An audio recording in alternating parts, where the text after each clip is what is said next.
Hello and welcome to the Street Crime UK YouTube channel. Please don't forget to like, share, comment and subscribe. Today we take a look at a case of a man who stashed £10,000 of high purity Class A in a fridge, who had been exposed as an EncroChat drug dealer named Heroic Fox. Jacob Bullen was caught with 2 large blocks of cocaine when police raided his girlfriend's home in December 2020. The 26-year-old, who claimed "it's not mine and I'm looking after it for someone else," was jailed for 6 years and 8 months in January 2021. But on the day of his arrest, he handed over his iPhone 7 and the pin to the device, which was sent away for examination by specialists. The content of that phone, combined with the EncroChat messages, revealed his role as a £2 million drug and cash courier. Liverpool Crown Court heard the joint police operation involving the Ministry of Defence, Yorkshire Police and the Essex Police led to Merseyside Police raiding Mr Bullen's girlfriend's property. Officers struck at their home in Appleton Road, Walton on December 16, 2020. There they found Mr Bullen had 1 block of cocaine weighing 249 grams with a purity of 77%, worth up to £10,000 at a wholesale value. A second block weighing 398 grams had a purity of 23% and was estimated to be worth around £38,829 at street value.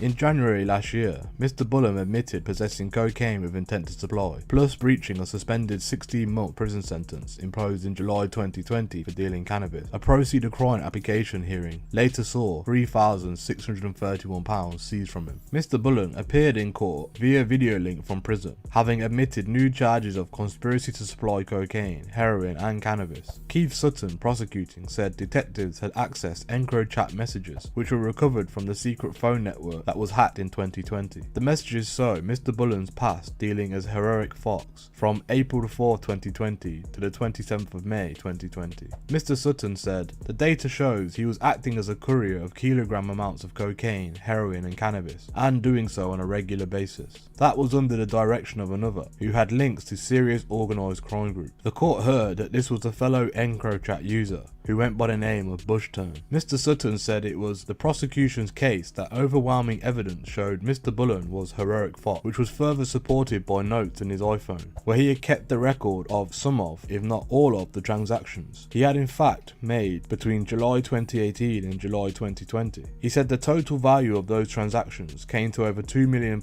in cash. Mr Sutton said as far as EncroChat messages themselves are concerned, they revealed that his role was to deliver Class A drugs and hundreds of thousands of pounds in cash. He said that the EncroChat messages, over just a 2-month period, referred to 5 kilos of cocaine, 5 kilos of heroin and 3 kilos of cannabis, which Judge Neil Flewitt QC said must be the absolute minimum. When interviewed by police, Mr Bullen gave largely no comment interviews, except to state that an amount mentioned on his phone meant £100 and not £1,000. The court heard that Mr Bullen's drug dealing dated back to September 2014, when he was first convicted of possessing cannabis with intent to supply. Callum Ross, defending, said his client knew he found himself in a very precarious position and accepted that he would be serving a very substantial prison sentence. He said that there were numerous examples in EncroChat messages of Mr Bullen being ordered about by Bushturn and that he was only simply a courier. However, he accepted that the data also showed he does have clearly at least some awareness of the scale of his operation. The lawyer said this was shown by him discussing tops, which is a reference used for kilo amounts of cocaine, and bottoms, which is a reference for kilo amounts of heroin, as well as other drug deals. Mr Ross said his instructions are he was taking £100 for every couple of collections. If the court does accept that, then my respectful submission is that the defendant did not make a lot of money in the grand scheme of things, especially considering the sizable quantities of the drugs in terms of his conspiracy. Judge Flewitt said, "I have a degree of skepticism, and the suggestion that he was only being paid £100 for every 2 trips involving kilo quantities of Class A drugs, given the value of those quantities." However, the judge said that this was unlikely to make a difference to his sentence. Mr Ross said, since being in prison, Mr Bullen had undertaken maths and English courses and a painting and decorating course. He'd also gotten a job as a cleaner and in canteens serving food to a roommate, and recently worked as a gym orderly. A woman sitting in the public gallery burst into tears as Judge Flewitt said Mr Bullen had played a significant role in the plots and jailed him for 5 years to be served consecutively retroactively to his existing prison term. This means he will now be serving a total sentence of 11 years and 8 months. Thank you for joining us today. What are your opinions on the crimes committed by Mr. Bullen? Do you think a sentence of 11 years, 8 months was too harsh or not harsh enough? Please let us know what you think in the comments below. Thank you for joining us today. If you enjoyed this content, please don't forget to like and share. And if you're new to the channel and want to see more Street Crime UK content, hit subscribe and press that bell so you can join us on the next video. Thank you for joining us, and until next time, stay safe.